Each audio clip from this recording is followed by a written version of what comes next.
घोंसले से निकले बगैर ऊंची उड़ान नहीं उड़ सकते और अपने कंफर्ट से बाहर निकले बगैर आप कुछ भी बड़ा अचीव नहीं कर सकते। नमस्कार दोस्तों, मेरा नाम है चंदा राव, कॉन्फिडेंस ग्रोइंग एक्सपर्ट, आप सभी की कॉन्फिडेंस कोच। तो आज मैं बात करूंगी कंफर्ट जोन पर। कंफर्ट जोन से बाहर निकले बिना आप कुछ भी हासिल नहीं कर सकते, ये बात सच है। क्योंकि आपके कंफर्ट जोन तक जो चीजें हैं उनको आप अभी तक पा चुके हैं, उनके बारे में आप जान चुके हैं। अगर उनसे ज़्यादा आपको जानना और पाना है तो उस बॉर्डर लाइन से आपको बाहर आना पड़ेगा।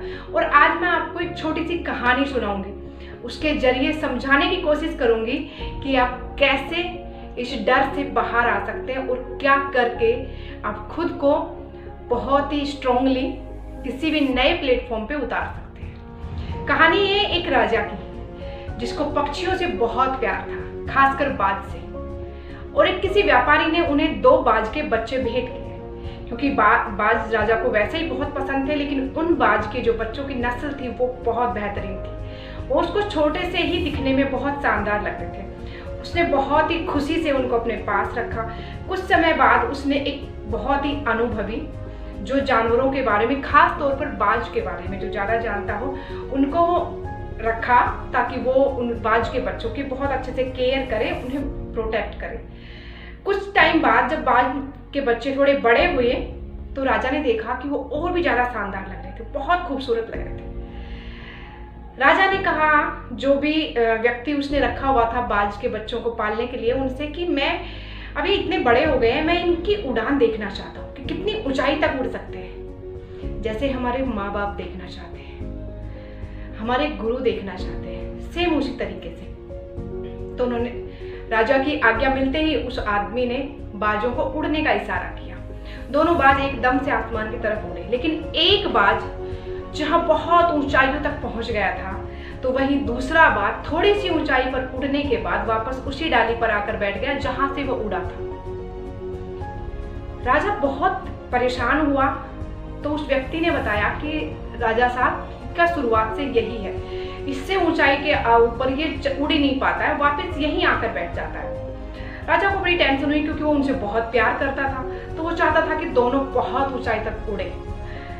उन्होंने बहुत सारे विद्वानों को बुलाया। उन्होंने कहा कि जो भी व्यक्ति इस बाज को उड़ने में कामयाब हो जाएगा, इसको उड़ाने में, उसको मैं बहुत सारा इनाम दूंगा। बहुत सारे विद्वान आए, सबने ट्राई किया, लेकिन वो बाज सेम वही करता, थोड़ी सी ऊंचाई तक उड़ता और वापस आकर उसी डाल पर बैठ जाता। एक दिन राजा अपने महल की खिड़की पर खड़ा हुआ था।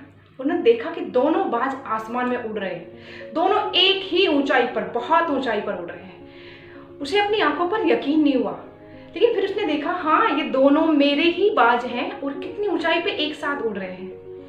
उन्होंने उस व्यक्ति को बुलाया जो उनकी केयर करता था।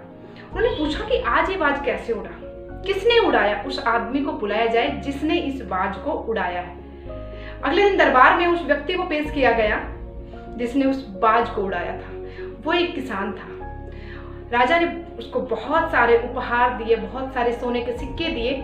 उसके बाद पूछा कि आपने ऐसा क्या किया जो इतने सारे विद्वान नहीं कर पाए, लेकिन आपने कर दिखाया। उस किसान का एक छोटा सा जवाब था, जो हमारे आज के टाइम के, जो हमारे कोच होते हैं, जिनसे हम कोई नया स्किल सीखते हैं, वो काम उस किसान ने किया था। उन्होंने कहा कि मैं कोई ज़्यादा पढ़ा लिखा विद्वान नहीं हूँ, मुझे इस बारे में कोई ज़्यादा ज्ञान नहीं है, बस मैंने एक छोटा सा काम किया। मैंने उस डाली को, उस टहनी को काट दिया जिसके ऊपर ये बैठता था। अब जब इसका कंफर्ट जोन ही नहीं था तो ये वहां रुकता कैसे, और ये उड़ने लगा। सेम इसी तरीके से हम सब उस बाज की तरह बहुत ऊंची ऊंचाइयों पर इस खुले आसमान में उड़ने के लिए बने हैं, लेकिन हम में से बहुत कम लोग ही उड़ पाते हैं, क्योंकि बाकी लोग अपना कंफर्ट जोन छोड़ नहीं पाते, और जो कोई छोड़ना भी चाहता है तो उसकी कोई मदद नहीं करता।